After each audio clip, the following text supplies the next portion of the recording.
प्रथम प्रश्न কোনখন নদী তিব্বতৰ পৰা উৎপত্তি হৈ অৰুণাচল প্ৰদেশৰ মাজেৰে ভাৰতত প্ৰৱেশ কৰে আপোনাৰ বাবে অপচন হল অপচন এ চাম্বল নদী বি গোদাবৰী নদী সি কাবেৰী নদী ডি ব্ৰহ্মপুত্ৰ নদী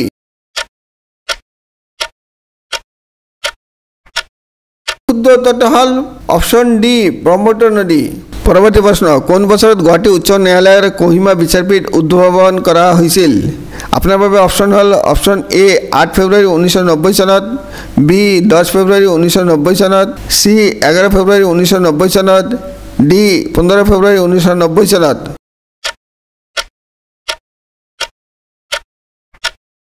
শুদ্ধ উত্তৰটো হল অপচন বি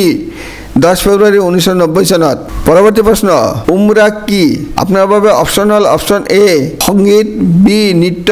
সি বাদ্যযন্ত্ৰ ডি বিশেষ কাপড়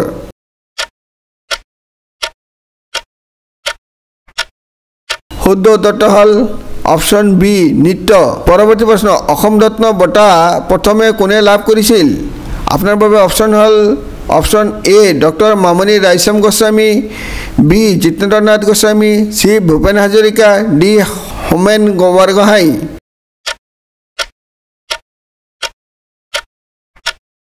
শুদ্ধ উত্তৰটো হল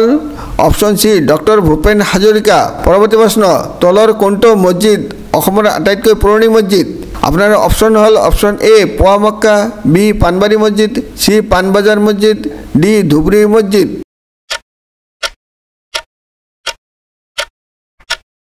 শুদ্ধ উত্তৰটো হল অপচন বি পানবাৰী মছজিদ পৰৱৰ্তী প্ৰশ্ন লক্ষীনন্দন বৰাই তেওঁৰ কোনটো উপন্যাসৰ বাবে সৰস্বতী সন্মান লাভ কৰে আপোনাৰ বাবে অপচন হল অপচন এ পাতল ভৈৰৱী বি কয়াকল্প সি চাহজুইৰ পোহৰত ডি বিপন্ন বিস্ময়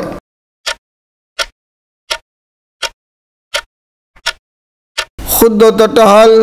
অপচন বি কায়াকল্প ভিডিঅ'টো লাইক আৰু শ্বেয়াৰ কৰিবলৈ নাপাহৰিব ভিডিঅ'টো চোৱাৰ বাবে অশেষ ধন্যবাদ